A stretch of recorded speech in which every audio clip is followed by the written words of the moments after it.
сәлеметсіздер ме балалар? Сәлеметсіздер. Жақсы балалар, бүгін бізде ерекше сабақ.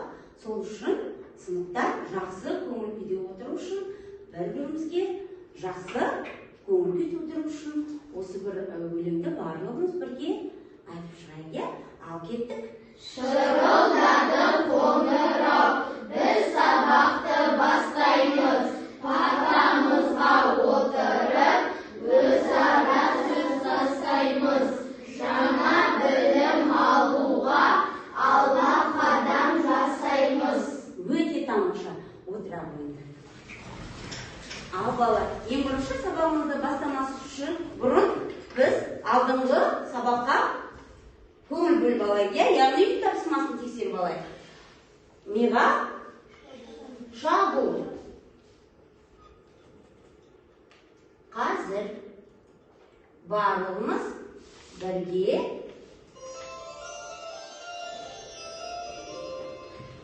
дайынбыз ғой? Ал оқиық. Дәптердің қаламның. Қай септігінің жалғауы? Ал өмірде? Бұл ілік септігінің жалғауы. Өйткені ол жақта тойымдың іліктің жалғаулары жалғауы. Өте жақсы, қазір тексеріп көрейік. Дұрыс па екен? Өте жақсы, тамаша. Келесі. Адам, Табиғат, орман. Адам, табиғат, орман. Бұл атау септіктің ата септігіндегі тұрған сөздерге қандай сұрақтарға жауап береді? Кім не? Өте жақсы. Ал кәне тексерейік. Жарайсыңдар, молодец. Ал кет. Келесі. Алихан. Әлемді, тауды, көлді. Бұл табы септіктің жалғауы. Өйткені бұл жерде Д деген жалғаулар бар. Ол табы септіктің жалғаулары. Өте жақсы.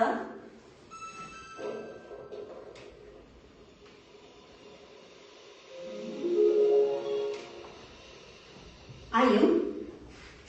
Орманға қысқа бірге ол Барыс. барыс септігіне жатады. Өйткені хабер, қалкер деген жалғаулары тұр. Өте жақсы. Ал кәне. Өте жақсы, жарайсыңдар балалар.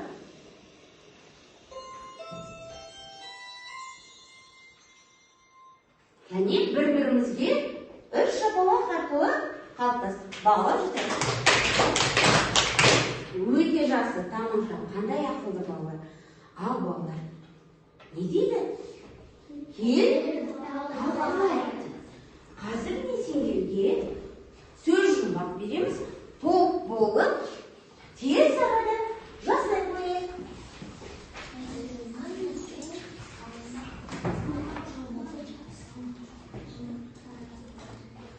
Қай топ болды? Белгі береміз, иә? Қолыңызды шығарып. Өте жақсы. Өте жақсы.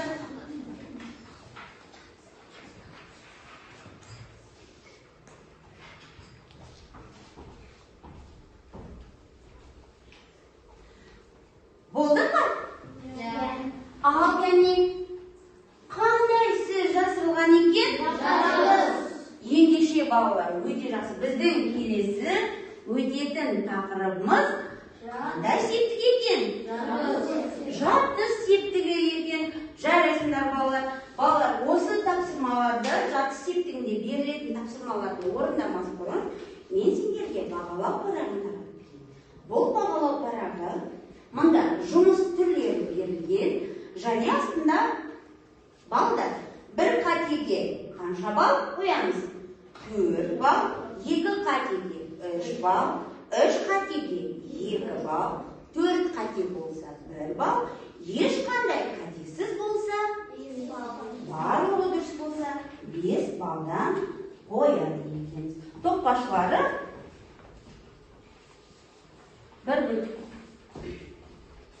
өз-өзімізге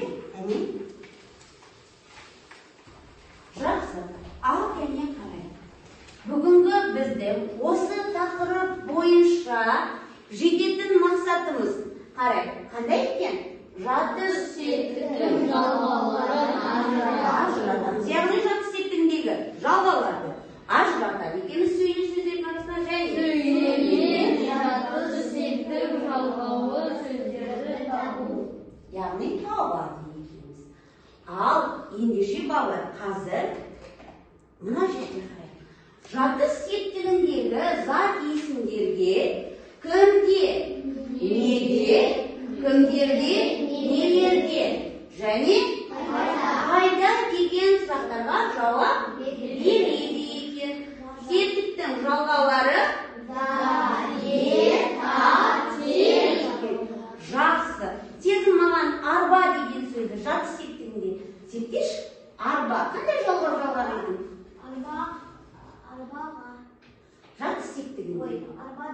Арбада. Айсұлу, орман деген сөзге жатыс септігін жалғашы. Орманда. Інжу, ағаш деген сөз. Зат үшін. Ағашта, дарын, парта деген сөзге. Партада. Өте жақсы. Ендеше балалар, жатыс септігінің жалғаулары да, е, та, те екен. Жалғаулары сұрақтар қандай болды? Кімде, неде, кімдерде, нелерде және қайда. Ал балалар, әрбір септіктің өзі бір мағынаны білдіреді. Жатыс септігі қандай мағынаны білдіреді? Жатыс деген сөз.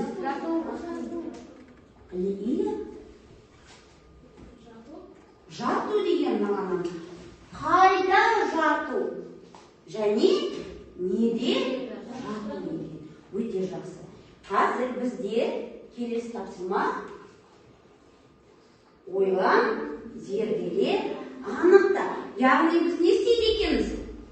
Тапсырманы ойланады екенбіз, топта зерделейді екенбіз және анықтайды екенбіз. Ол үшін мен сендерге мынаны ерекше бір қонжық жасап қойдым. Қазір бұның ішіндегі тапсырмаларды біз не істейміз? Орындаймыз. Ол үшін былай ашу керек екенбіз. Бірінші, екінші топқа, бірінші топқа, топара тезгенен ойлана қоямыз. Үшінші топқа. Ал кәне.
Қазір кім дайындап бізге топтар айтып береді? Егерде дәлелдерге басма. Біз үшін шайт тұтуымыз керек.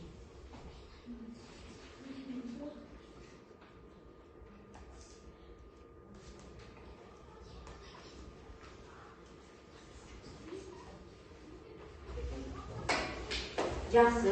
Ал кәне, бірінші топ. Біз сендерде қандай тапсырма болды? Кәне, сұрақ қой.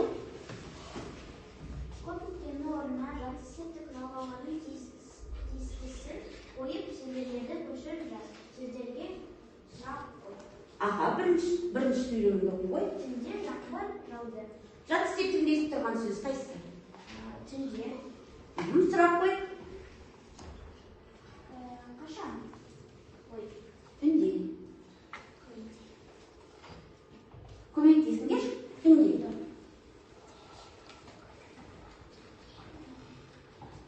Қай кезде?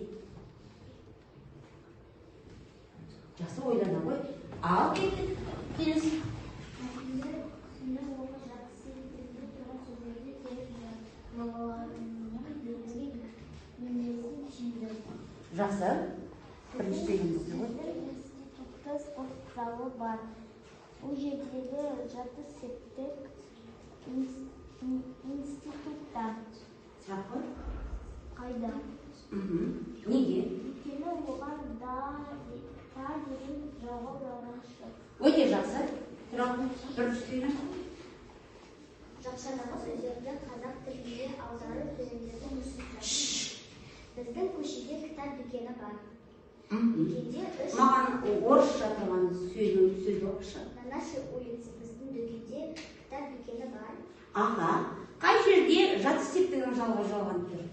Біздің көшеде. Көшеде. Өте жақсы. Ал, балалар бірінші топтың сұрағы сөйлемін қалай бағалаймыз?